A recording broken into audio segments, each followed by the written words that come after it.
Saat ini di Indonesia terdapat banyak perusahaan tambang. Sejalan dengan perkembangan industri tambang, beberapa investasi asing yang bisa berjalan hingga tahap penambangan diantaranya adalah PT Freeport di Papua, Newmont di Nusa Tenggara, PT Avoset Bolang Mongondau di Sulawesi, Inco di Surawaku, dan masih banyak lagi.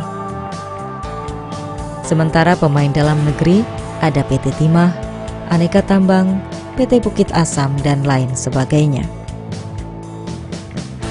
Jadi di industri pertambangan sendiri sebenarnya secara umum itu ada dua, yaitu tahap eksplorasi dan tahap penambangannya sendiri.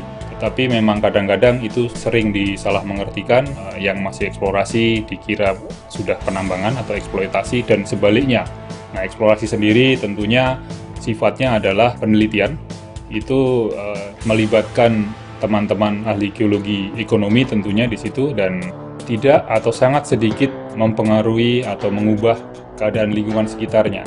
Beda memang dengan tahap penambangan atau eksploitasi, di mana mau tidak mau harus ada perubahan bentang alam setelah kita ketemukan deposit yang akan kita cari tadi. Untuk industri pertambangan, peran wanita untuk berpartisipasi masih sangat lebar, baik mau pekerjaan yang terjun langsung di lapangan ataupun yang desktop work gitu ya. Kita bisa melakukan pekerjaannya sebagai misalnya GIS geologis atau sebagai data processing, atau kalau di tambangnya kita bisa sebagai resource geologis atau menghitung cadangan reserve and resource dari satu deposit, ekonomi deposit, atau bisa juga sebagai mining design. Kemudian untuk yang lainnya tuh kita bisa di grid mining, di geotekniknya, atau juga bisa di metalurgis. Kemudian juga di environment, terutama di konsultan itu kebanyakan dari mereka di environment. Pada masa Orde Baru, sistem industri pertambangan dibedakan sebagai kontrak karya untuk asing dan kuasa penambangan untuk Indonesia. Sejak Undang-Undang Nomor 4 Tahun 2009, tidak ada lagi pembedaan. Semuanya disebut sebagai izin usaha pertambangan. Saat ini merupakan kesempatan untuk investor dalam negeri berpartisipasi. Apalagi kebutuhan dunia akan barang tambang terus meningkat, sementara suplai terbatas.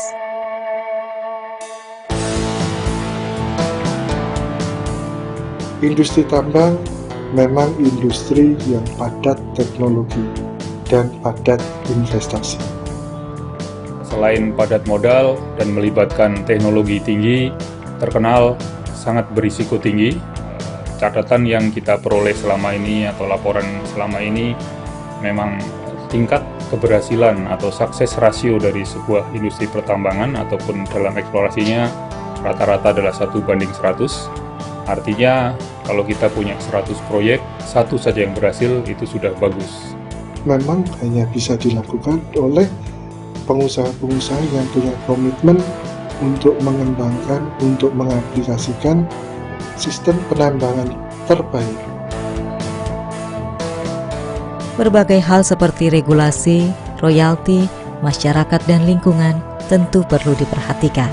Saya percaya bahwa demi semua pemangku kepentingan tadi, asalkan semua pihak itu berjalan, si penambang melakukan kegiatannya dengan praktek yang baik, semua itu bisa diselesaikan dan industri penambangannya memang menjadi lebih maju.